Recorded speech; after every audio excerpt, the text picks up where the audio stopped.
आज चाहिँ हामी चाहिँ प्रदीप भाइको कार किन्नको लागि जाँदैछौँ र मेरो साथमा पनि यहाँ सागर भाइ छन्।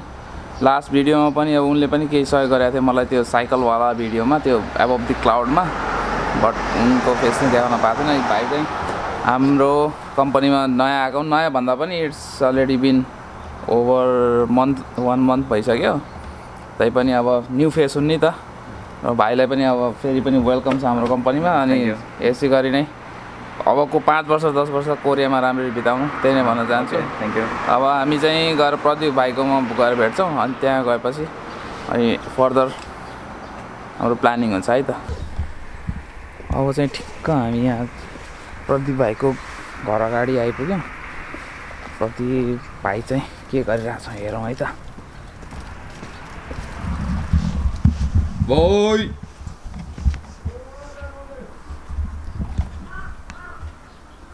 ढोका खोल्ने होइन बोय। हेलो हेलो बहिनी, ल भ्लग हानिरहेको छु है मैले भ्लगमा त भाइ। अब मेरो सेतीलाई चाहिँ यहाँ राखेर हामी चाहिँ अब बसमा जान्छौँ त्यो ट्रेन स्टेसनसम्म। ट्रेन स्टेसनबाट फेरि ट्रेन चढेर हामी त्यो गाडी किन्ने ठाउँसम्म गाडीमा जान्छौँ र आउने बेला चाहिँ गाडी नै बोकेर आउने है केटा। गाडी नै बोकेर आउनुपर्छ है। साउबा यहाँ छन्, आज साउबालाई छोड्नु हुँदैन, साउबालाई छोड्नु हुँदैन आज त पुरा होइन बिटा बोकेर आउँछु दाइ।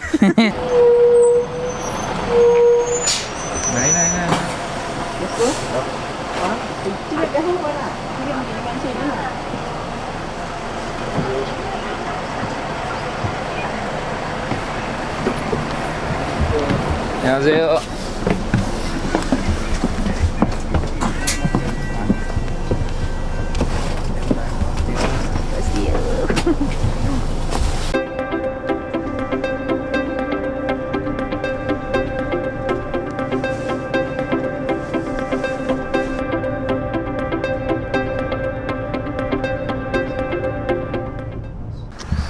चाहिँ बसबाट झरेर हामी चाहिँ ट्रेन स्टेसनतिर आइपुगेका छौँ। त्यो अगाडि होङसङ यक भन्ने ठाउँमा। यहाँबाट चाहिँ हामी ट्रेन समातेर जान्छौँ सिधै सुन स्टेसनमा हाम्रो गन्तव्यतर्फ। अनि अब ट्रेन चाहिँ एकैछिनमा आउँछ, we will have to wait. अनि त्यति बेलासम्म चाहिँ अब कति टाइम छ भाइ? अब 1 घन्टा छ, 10 बजे गयो। त्यसो भए चाहिँ हामी चाहिँ will have a short commercial break भन्दा नि कफी ब्रेक होइन त। अनि गएर कफी खाने अनि ट्रेनमा चढेर जानुपर्छ है त।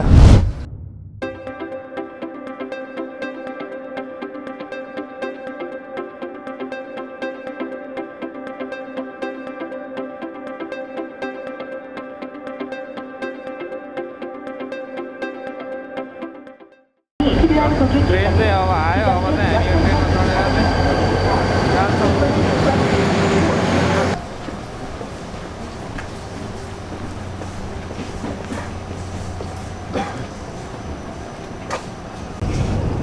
क्या स्मुथ छ क्या, हिँडेकै थाहा हुँदैन क्या यो। अनि अलिकति प्राइभेसी भनौँ कि अब मान्छेहरू पनि खासै बोल्दैन नि त, अरूलाई पनि डिस्टर्ब गर्नु भएन। म चाहिँ अहिले सिङ्गल परेँ यो सिट नपाएको कारणले गर्दाखेरि। भाइहरू 3 जना चाहिँ त अर्को डब्बामा छ, अर्को अगाडिको उसमा। म चाहिँ सिङ्गल छु यहाँनिर। र सनी आमा कोरियाको अलमोस्ट 4 वर्ष 5 वर्ष पछाडि फेरि नै ट्रेन चढ्दैछु होइन। अनि हुन्छ नि त्यो फिलिङै अर्को क्या।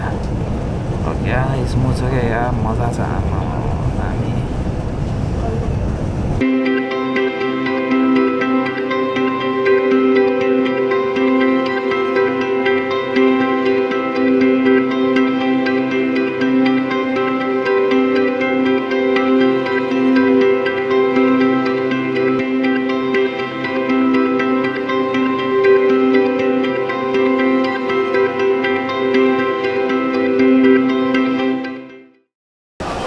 अहिले चाहिँ हामी सुन यकमा पुगिसक्यो।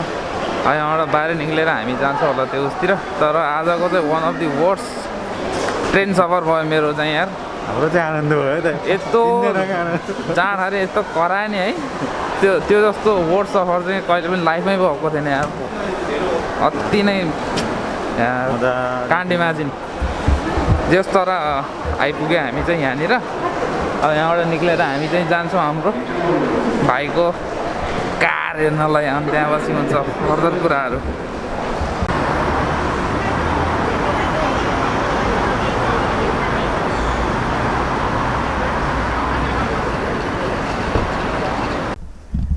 ल अब चाहिँ आइपुग्यो फाइनल्ली, यो डेस्टिनेसनमा चाहिँ आइपुगेको छ होइन। सोरुममा, डेस्टिनेसनमा हाम्रो कार सोरुममा आइपुगेछ। कारै कार छ होइन जताततै। अब हेर्नुपर्छ कार, अनि कस्तो छ एकचोटि मजाले हेरौँ होइन। अनि आमा हिँड्दा ठाउँ पनि अति नै कोजी रहेछ क्या। हामी रङ साइडबाट आयो जस्तो लाग्यो। अनि आएर अब चाहिँ हामी एकचोटि हेर्छौँ गाडीलाई। अब चाहिँ हामी चाहिँ यो गाडी खोज्ने काममा ठुलो मलभित्र बसिसक्यौँ। ठुलो मलभित्र बसेर अब चाहिँ सेकेन्ड फ्लोरमा जाँदैछ। सेकेन्ड ह्यान्ड सुरु मस्त एकदम नै हुन्छ यहाँ गाडी। अब यहाँबाट चाहिँ हामीले 3वटा गाडीहरू चुज गरेको छ होइन। 3वटा गाडी चुज गरेर अब हेर्न जान्छौँ अब कुन चाहिँ बेटर लाग्छ। मलाई भन्दा नि भाइलाई हो, भाइलाई कुन चाहिँ मनपर्छ। बहिनीलाई चढ्ने मान्छे बहिनी हो, बहिनीलाई कुन मनपर्छ त्यही नै किन्ने हो होइन। अब पहिला चाहिँ 3टा हेर्छौँ। अहिले चाहिँ अझै स्योर भएको छैन कुन चाहिँ गाडी भनेर। हेरिसकेपछि जुन चाहिँको रिजल्ट राम्रो आउँछ त्यही नै हामीले लिन्छौँ है। अब चाहिँ हामी मेन ठाउँमा आइपुग्यो। अघि चाहिँ अफिसमा थियो होइन। अफिसबाट निक्लेर अब चाहिँ यो कार भएको ठाउँमा आएको छ। अब कुन चाहिँ कार लिने भन्ने कुरो हो क्या। यो मस्ट्याङ हान्ने हो त बहिनी, मस्ट्याङ हानिदिने। तर त्यो गाडीको चाहिँ चाबी लिन गएको छ हाम्रो दरेडवाला त्यहाँ चाबी लिन गएको छ। चाबी लिएर आएपछि हेरौँ है कस्तो छ त्यो गाडीको कन्डिसन। 1 करोड 40 लाख जम्मा 10वटा किनिदिन्छु भाइ म। अहिले भर्खर चाहिँ हेरेँ एउटा गाडी, त्यो पनि नट ब्याड, राम्रै लाग्यो। अब चाहिँ अर्को एउटा गाडी हेर्न जान्छौँ। अनि कुन चाहिँ हुन्छ फाइनल डिसिजन चाहिँ त्यहाँ पछि मात्रै हुन्छ होला। अहिले हेरेको पनि त्यस्तो नराम्रो चाहिँ थिएन, राम्रै थियो। साउन्ड पनि मिठो थियो। अलिकति पुरानो मोडल धेरै नचलाएर राखिरहेको रहेछ। तर इन्जिनमा चाहिँ त्यस्तो समस्या भयो जस्तो लागेन मलाई। अब भाइको डिसिजन हो अर्को एउटा हेर्ने, अनि कुन चाहिँ हुन्छ अनि फाइनल डिसिजन हुन्छ। अब यो जस्ट अघि सेल्फ ड्राइभ गरेर पनि हेऱ्यो यो गाडी होइन। यो गाडी यो फुल अप्सनमा रहेछ। मलाई चाहिँ अति बवाल लाग्यो यसको पर्फर्मेन्सदेखि लिएर पावरहरू सबै कुरो, अनि लुक्सदेखि लिएर दामी छ क्या। अति बवाल लाग्यो। पछाडि बस्दै कस्तो फिलै अर्को छ क्या। अनि फुल अप्सन पनि हो। मलाई चाहिँ मन पर्यो। लेट्स सी भाइलाई चाहिँ अब कस्तो लाग्छ, बहिनीलाई कस्तो लाग्छ। नत्र सबै कुरोमा ठिकै लाग्यो मलाई यो गाडी। धेरै पनि नकुडेको रहेछ। गाडी पनि दामी छ।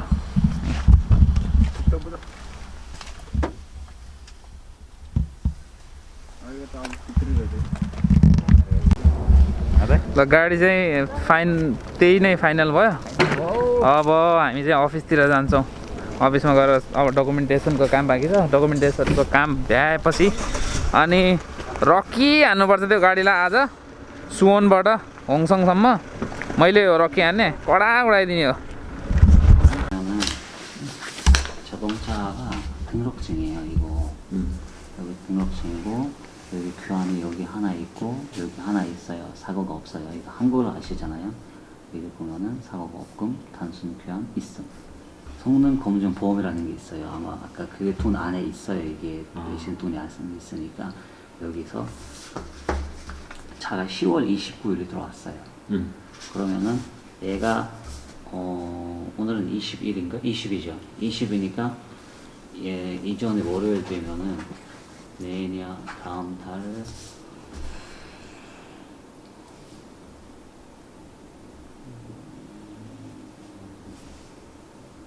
20 그러면 딱 하면은 이때까지 이제 보증 기간. 보증 기간 써주는 거예요 그냥. 이거 어차피 이따가 사인해서 드릴 네. 그렇게 하면은 돼요. अब चाहिँ 그러니까 फाइनल 줄게요. भयो 다 줄게요. 복사해서 네. 줄게요. 괜찮아. अब चाहिँ फाइनल गरेर भाइले डेट सेट लेखेर नाम पनि अब पुरा दिँदैछ क्या नाम पनि लिएर अब साइन आउँदैछ होइन साइन क्या हो प्रचण्डे साइन हो नि त फेरि साइन हाने भाइले यति भएपछि चाहिँ अब भाइको नाममा भयो गाडी ल अब कस्तो फिलिङ भइरहेछ त ल कस्तो भन्ने तातो तातो एकछिनमा के भन्छ अरे कार्ड पटेपछि मन चिसो होइन अब एकछिनमा चाहिँ मन तातो तातो रमाइलो फिल भइरहेछ एकदम सोचे जस्तो गाडी पायो तिमीले पाएँ नि भने जस्तै पाइयो 10 मा कति 10 मा कति 10 मा 8 8 दुई चाहिँ त्यो टायरको अलिकति रिङको कलर होइन टायर पनि मन परेको रिङको कलर रिङको कलर गरौँ अल राइट त्यसो भए अब हामी चढ्ने होइन त क्रुजमा रकी हान्दिने होइन त हुँदै हो सारा ल फाइनली अब गाडी चाहिँ आयो भाइको हातमा चाबी परिसक्यो कस्तो फिलिङ चाहिँ कस्तो भइरहेछ गदगदै एकदम अनि कति महिनापछिको हो नि त लाइफको फर्स्ट भेहिकल होला हैन हो कस्तो फिल हुँदो रहेछ फर्स्ट भेहिकल लिँदाखेरि फर्स्ट भेहिकल भन्नाले समयदा यार कुरिया आएर लिन लेखेको छ है त्यही हो त अरु केही छैन रहर भन्दा नि बाध्यताले च्याप्यो के भाइलाई फेरि पनि बधाई छ धन्यवाद अब राम्रोसँग सेफ्टी ड्राइभ गर्नु हैन ओके र अरु त्यो भन्दा अरु भन्न पर्ने केही पनि छैन म आफैले बुझ ल हुन्छ दाइ ल धन्यवाद अनि बहिनीलाई पनि कङ्ग्रेचुलेसन भाइसँग अब समरमा खतरा तालले घुम्न जानुपर्छ भाइ बहिनी है दुईजना टक्क सनरुफ ओपन गरेर ढ्याक्क घुमेर आमा कडा कडा दिनुपर्छ ल त अब बुढाले कहाँ लान्छ कम्पनीको घर कम्पनीको घर भन्छ त्यति हो ल आजको त यति नै हो लाग्यो म त घरतिर हैन त ल राइट